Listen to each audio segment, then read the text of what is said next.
Have you ever wondered why some of the most successful people in the world wake up at 5 a.m.? It has always been a game changer for so many of them. Tim Cook, Richard Branson, and even Dwayne Johnson rise with the sun at 5 a.m. But why would anyone voluntarily wake up at 5 in the morning when they could sleep in? What do they know that most of us don't?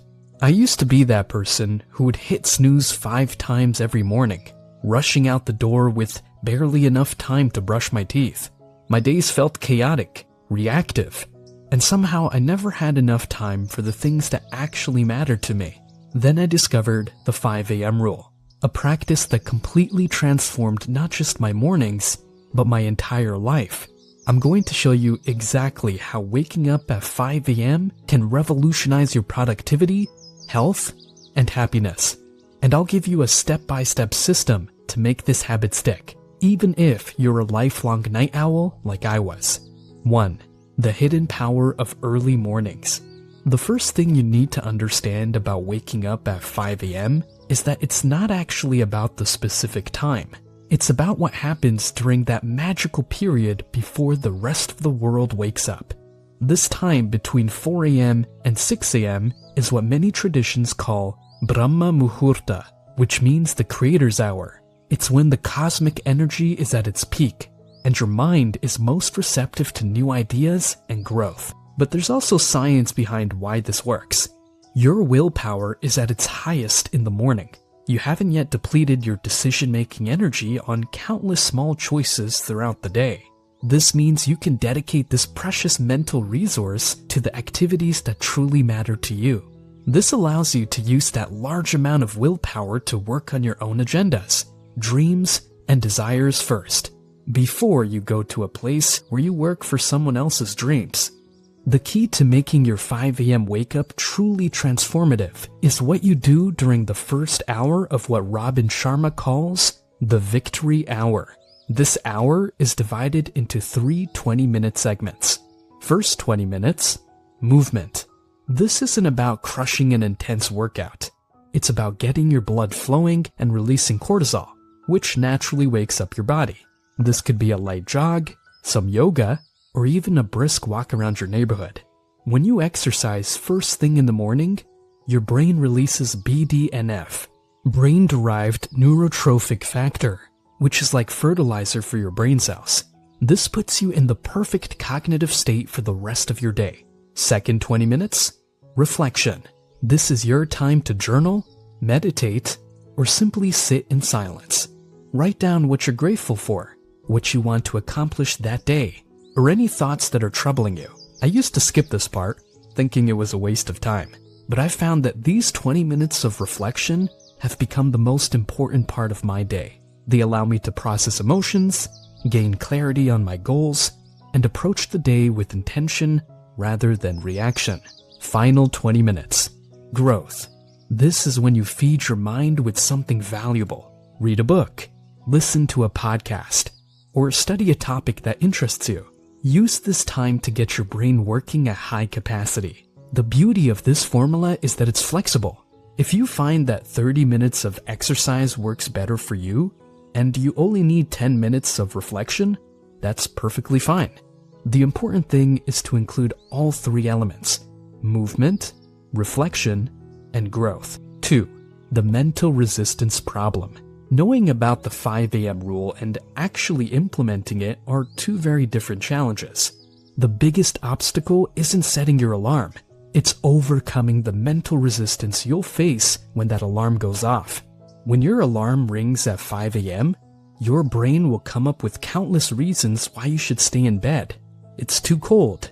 I'm too tired. I'll start tomorrow instead. This mental resistance is what prevents most people from ever experiencing the benefits of early rising. This is where the 2-minute rule comes in. The idea is simple. When you want to establish a new habit like waking up at 5 a.m., make the initial commitment so small that it's almost impossible to say no. Instead of telling yourself you need to wake up at 5 a.m. and immediately launch into a full hour of activities, just commit to getting out of bed and doing something, anything, for just 2 minutes. Maybe it's simply standing up and stretching, or walking to the bathroom and splashing water on your face. The specific activity doesn't matter as much as the act of getting up. What happens next is fascinating.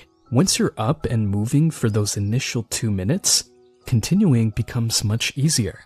The hardest part of any habit is just getting started, and the 2-minute rule helps you overcome that initial resistance. I remember when I first tried this approach.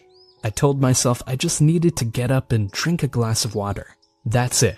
But once I was up, I found myself naturally wanting to do more. Before I knew it, I was going through my full morning routine without the mental battle I used to face. 3.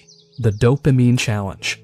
There's another challenge that makes waking up early difficult for many people. Our brains are wired to seek immediate rewards, not delayed gratification. When your alarm goes off, staying in bed gives you an immediate dopamine hit. It feels good right now. Waking up early, on the other hand, offers benefits that come later. Better productivity, more time for yourself, and improved health. But your brain doesn't naturally prioritize these delayed rewards.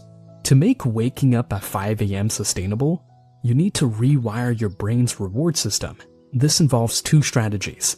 First, implement a mini dopamine detox in the evenings, at least 1 hour before bed. Avoid high dopamine activities like scrolling through social media, watching exciting TV shows, or playing video games. These activities flood your brain with dopamine, making it harder to find joy in lower stimulation activities like reading or meditating. Instead, create a calming evening routine that signals to your body it's time to wind down. This might include reading a physical book, taking a warm shower, or practicing gentle stretching. Second, create a reward system for your early mornings. Give yourself something to look forward to that's only available when you wake up early. Maybe it's a special breakfast you love, time to work on a passion project, or even just enjoying your coffee in complete peace and quiet. For me, it was setting aside time to write in my journal while watching the sunrise, something I could only experience if I woke up early. The simple pleasure became a powerful motivator that helped me stick with my new habit. 4. The consistency challenge. Even with all these strategies, there's one more challenge that trips up most people: consistency. It's relatively easy to wake up at 5 a.m. once or twice, but doing it day after day is where the real transformation happens. Research from University College London found that it takes an average of 66 days for a new habit to become automatic. Not the 21 days that's often quoted, but a full 66 days. This means you need a system to help you stay consistent for over 2 months before waking up at 5 a.m. becomes your new normal. And here's how to do it. First, use the 5-second rule when your alarm goes off. Count backward from 5, and when you reach 1, physically get out of bed. This short countdown interrupts the automatic thought patterns that would keep you in bed. Second, track your progress. Use a habit tracker or simply mark an X on a calendar for each day you successfully wake up at 5 a.m. This creates a visual chain that you won't want to break. Third, prepare everything the night before. Lay out your clothes, prepare your water bottle, set up your meditation space. Remove any friction that might give you an excuse to skip your morning routine. And finally, find an accountability partner or community. This could be a friend who's always trying to wake up early, or an online community of early risers. Knowing that someone else is expecting you to follow through can be a powerful motivator. I joined an online challenge where participants checked in each morning. Knowing that others were waiting to hear from me made it much harder to hit snooze and go back to sleep. Now that you understand the transformative power of the 5 a.m. rule and how to implement it in your life, I want to challenge you to try it for just 1 week. Not the full 66 days, just 7 days to start. But there's something I didn't tell you at the beginning of this video. The hardest part about waking up at 5 a.m. isn't actually getting out of bed. It's going to bed early enough the night before. Remember, take excellent care of the front end of your day, and the rest of your day will pretty much take care of itself. Own your morning, elevate your life. I hope you enjoyed this video and got value from it. With that being said, Thanks for watching, and see you in the next one.